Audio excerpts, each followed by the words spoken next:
Hi guys, Mia here, and today I woke up with anxiety, and I hate anxiety, and I've probably been living with it all my years back and forth, so maybe I should be used to it, I don't know. But there are degrees of anxiety as well, and most of the time I manage to talk to myself, look at the issue, and ask myself, why do I cause stress about things? And sometimes it just sneaks up on you, and you have no chance to defend yourself until you're sitting there with the heart beating and the knots in your tummy.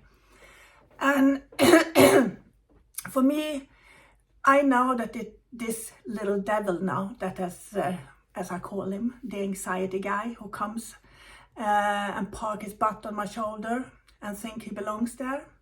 And I try to push him down all the time, but he still looks like he has a VIP spot there. But anyhow, my anxiety now is the videos I've been doing. And because it's something new, even though I'm passionate about it, I have to challenge myself. And I'm still thinking, if I'm gonna share stuff, are they gonna enjoy it? Are they gonna like it? Are they gonna hate it? And then I'm thinking, what the heck does it matter? This is me. And most of the time I can hold that frame of mind and be positive and confident and all that. But sometimes that little devil has, like I say, a first row on my shoulder. And it's hard to kick him. It's hard to kill him. Send him to the spiritual for once and for good. But anyhow, this stems back from my history, of course, for not being worthy. I had a beautiful childhood, beautiful parents, and I was not bullied in any way in school, but I never had a best friend either. I've been very lonely. It maybe doesn't look like that when you have friends on the streets you're playing with and every day and so on. But I never really felt I belonged. And that has followed me through my whole journey, really. And I remember the first time I went down to Karlstad's Spiritualist Society and got to meet the people there. It was an open evening where you can ask questions and things like that, if I remember right. And at that time they had a meditation group, and I asked the teacher if I could join the meditation group, and she said, I'm not sure, Mia, because we are the people we're supposed to be, so I have to sit down and talk to my guides about it and see if you're good enough to join us. Thank God I was good enough to join them, because it would have broken me even more to feel that I don't even belong with people to meditate. But I think that's where I started to feel my insecurity, really, with the first step into spiritualism. And then, of course, the ones who knows me knows I met my ex-husband there, who was, in my opinion, a psychopath and a narcissist. So I went through quite a lot of abuse, and been taught through that how little value I have or had, because I think I'm bringing it back. I'm getting more and more into myself and finding myself, even though it's taking a long time. Anyhow, still that little devil, you're not good enough, is still sitting on my shoulder. And I know that when people look at me, especially when I'm stepping into my power, when I'm working, it's a different story. There I'm becoming quite positive, and I own that power, and I step into another part of Mia, a part that is not shy and insecure.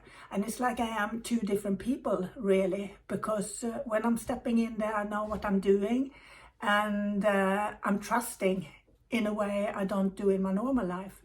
So in my normal life, like now when I'm sitting here and just talking to you, sharing my thoughts, that little devil, as I said, showed up already in the morning to judge me before even doing this. It's quite interesting how the psyche is working.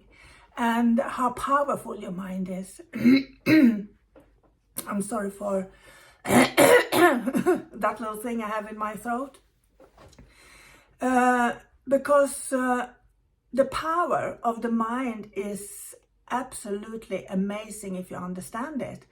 And I do understand it, and still I'm giving allowance to that little devil to come forward from time to time. It's so stupid, but there you go. I think it's just the human being, and I think sometimes that I especially need the challenge, because it makes it interesting when you beat it as well, and you go, yes, I got over this time as well. And anxiety is not really dangerous, is it? It's just unpleasant. But I don't like unpleasantness. I like comfortability. I'm keeping my animal instinct very close to me. Safety and security, I like that part as well.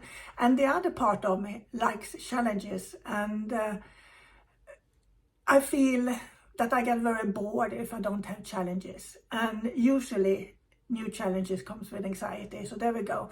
Never-ending story here. But because I have that little challenge still, that I'm not good enough, maybe not worthy enough, who knows, maybe I've been fooling myself for 50 years to who I am, I still find it more pleasant today than I ever did in my whole life. It's quite nice to grow old.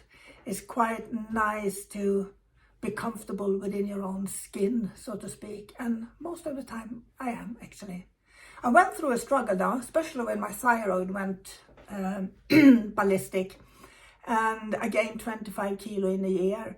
And I remember when I came back to the college and I met my colleagues I should work with who haven't seen me for maybe 7-8 months. It was like I would like to scream, you know, I haven't just stuffed myself, you know, it's a disease. But then you have to learn to accept that, for God's sake, I'm 56 years old. Does it matter if I have a little bit of curves? No, not really. So, but we go through these ridiculous changes in our life. And I believe that if there's anything I challenged within myself during these years of developing, is my ego. Because I'm not here to serve me, I'm here to serve spirit, and that one can be hard from time to time, because whenever you're demonstrating, whenever you do something, you don't want the audience to think, oh, that wasn't really any good, was it?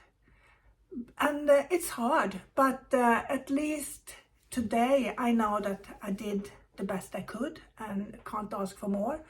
Hopefully I learned something from the situation, but still have a little bit of an ego there, I have to admit. I don't want the audience to think that she was a rotten or she was a shitty medium this evening.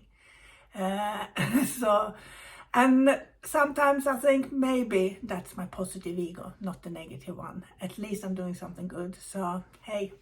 Well, I'm looking forward to my day. The sun is shining for once. I live at the west coast, so usually it's rain and wind all autumn and winter. So I'll probably get my head outside the doors today and enjoying a little bit of sunshine and vitamin D. So wishing you a beautiful day. Take care. Bye.